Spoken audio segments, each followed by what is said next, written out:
अस्सलाम वालेकुम स्कॉर्पियोज, मैं हारिस अज़मी प्रोफेशनल एस्ट्रोलॉजर आपकी खिदमत में हाजिर हूँ इस हफ्ते की एस्ट्रोलॉजिकल रिसर्चेज लेकर। मेरे पास इस हफ्ते दो ख़बरें हैं स्कॉर्पियोज, एंड उन दो ख़बरों को अगर आप समझेंगे तो आप अपने टाइम को अच्छे अंदाज से यूज़ कर पाएंगे। शुरू करते हैं अच्छी खबर से। आपके यहाँ जो नया चाँद होगा वो जेमिनी हाउस में होगा, एंड जेमिनी हाउस में ही इस वक्त मरकरी मौजूद है। ये आपका 8वां घर होता है, जेमिनी हाउस आपका 8वां घर। मरकरी वहाँ बहुत पॉजिटिव है, सूरज भी वहीं पर है। सो मरकरी और सूरज की कम्बिनेशन आपके लिए पॉजिटिव है, बट उसी जगह पर उसी 8वें हाउस में वीनस भी रेट्रोग्रेड है। और अब जो इस हफ्ते की खबर है, 23 तारीख को ईद का चांद भी हो जाएगा, तो 24 तारीख को ईद होगी। जब नया चांद होगा इसी 8वें घर में तो इसके दो फ़ायदे होंगे आपको। एक फ़ायदा तो मजहबी नौयत का है, शवाल का चांद जब भी नज़र आता है ईद होती है और ये अल्लाह ताला की तरफ से एक खुशी का मौका है।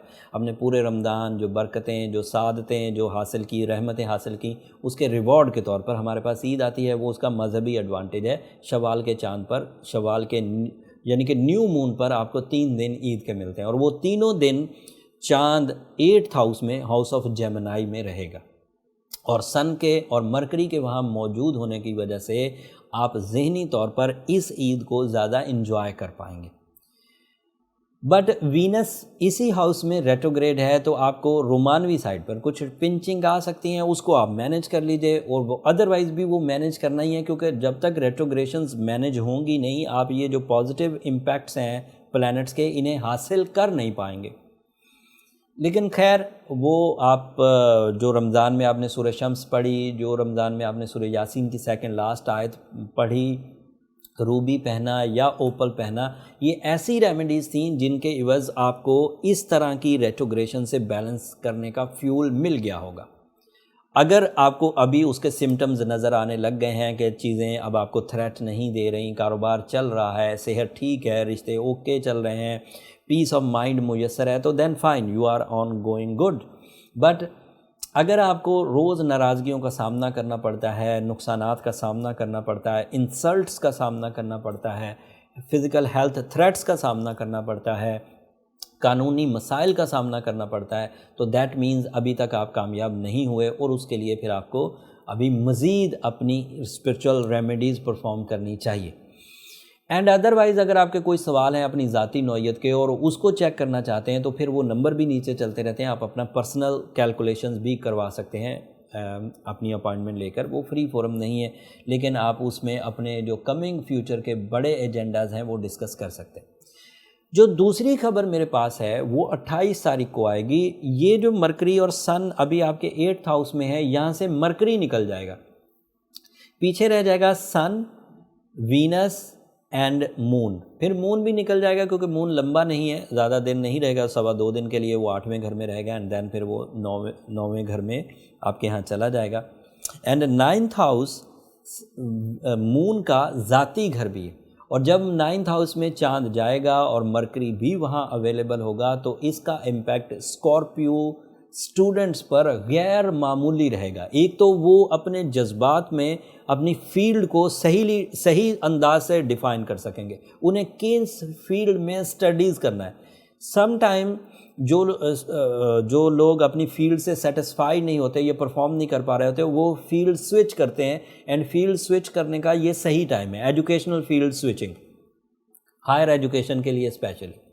एंड वो स्टूडेंट्स जो अपनी परफॉर्मेंसेस से खाइफ थे, उनको परफॉर्मेंस फ्यूल मिल जाएगा, that is also very good.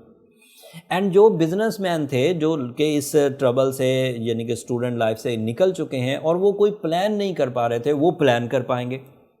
And वो ख़वातीन जो हाउस वाइफ्स हैं और वो हर वक्त शक में, एंग्जाइटी में, डिप्रेशन में रहती थी, जैसे ही वीनस वहाँ से निकलेगा और जैसे ही मरकरी वहाँ से निकलेगा और 9th हाउस में इंटर होगा, वो आपके लिए ज़हनी इस्तेहकाम लाएगा, सब्र लाएगा, कॉन्संट्रेशन लाएगा, ब्रेवरी लाएगा, वोकल स्वीटनेस लाएगा, मैजिकल इम्पैक्ट लाएगा आपकी ज़ात में, जिसके इवज़ आप अपनी घरेलू ज़िंदगी में इस्तेहकाम देखेंगे। तो इन दो ख़बरों के इवज़ आपका ये वाला हफ़्ता काफ़ी मज़बूत हफ़्ता रहने वाला है। लेकिन ये मज़बूत तभी होगा जब आप मज़बूत होंगे स्कॉर्पियोज़। اینڈ آپ مضبوط تبھی ہوں گے جب retrogression of Saturn, retrogression of Jupiter and retrogression of Venus resolve ہوگی، اور اس کی ریمیڈی وہی پرانی ریمیڈی جو رمضان میں چلتی آ رہی ہے اسی کو پرفارم کریں۔ اب آخری خبر، دا باٹم لائن، آپ کا مارس آپ کے ہاں 5ویں گھر میں ہے، Mars is in 5th house, and 5th house is a house of new deals, 5th house is a house of higher level of achievements, 5th house is a house of sudden gains, 5th house is a house of leadership qualities, and 5th house is a house of some risky decisions، جو powerful risky decisions ہوتے ہیں جس میں high risk ہوتے ہیں، and sun، یہ مارس جو ہے یہ سن کا ریپریزنٹیو ہے، سیکنڈ ٹائپ کا سپورٹ ہے 5ویں گھر میں، اور یہ آپ کے لیے کافی مفید ہے۔ آپ اس کے عوض اگر امیگریشن کی کوششیں کرنا چاہیں تو کر پائیں گے، ٹریول فیکٹر اگر آپ کا رکا ہوا تھا تو آن ہو جائے گا، بزدلی اگر غالب آ گئی تھی تو ختم ہو جائے گی، اینڈ اس کے علاوہ بھی آپ کو نیو ڈیلز اینڈ اچیومنٹس کے ایکسپیکٹیشن کرنی چاہیے، لیکن after the balance of retrogression of 3 big planets, اور ریٹروگریشن کی ریمیڈی میں نے آپ کو دی۔ امید کرتا ہوں یہ ساری انفارمیشن آپ سمجھ گئے ہوں گے، اور اپنی جو فیوچر کے ڈیسیجنز ہیں وہ اسی انداز سے ان چیزوں کو سمجھ کر لیں گے، اور ہمیں اپنی دعاؤں میں یاد رکھیں گے۔ آپ کی دعائیں اسکارپیوز نہ صرف میری اس دنیا کا بلکہ آخرت کا بھی سب سے قیمتی سرمایہ۔ اب زیادہ ٹائم نہیں لوں گا، اگلے ہفتے اور بہت ساری تفصیلات بیان کرنی ہے، اس کی مجھے ریسرچز کرنی ہے۔ آپ کی عید کی تیاریاں چل رہی ہوں گی، رمضان کو بھرپور آپ نے انجوائے کیا ہوگا، درخواست یہ ہے کہ اس دفعہ یہ میڈیکل ایمرجنسی کے عوض کافی ساری فیملیوں کی معاشی جو کیفیت ہے وہ نیچے ہے، ان کا بھی ضرور دھیان رکھیے گا، ان کی دعائیں بھی ضرور لیجیے گا، اور ان کو اپنی خوشیوں میں شامل کیجیے گا۔ چینل کو بھی ضرور سبسکرائب کر لیجیے گا اسکارپیوز، آپ کی سبسکرپشن سے ہماری حوصلہ افزائی ہو جاتی ہے۔ اگلے ہفتے تک کے لیے اجازت، اللہ نگہبان۔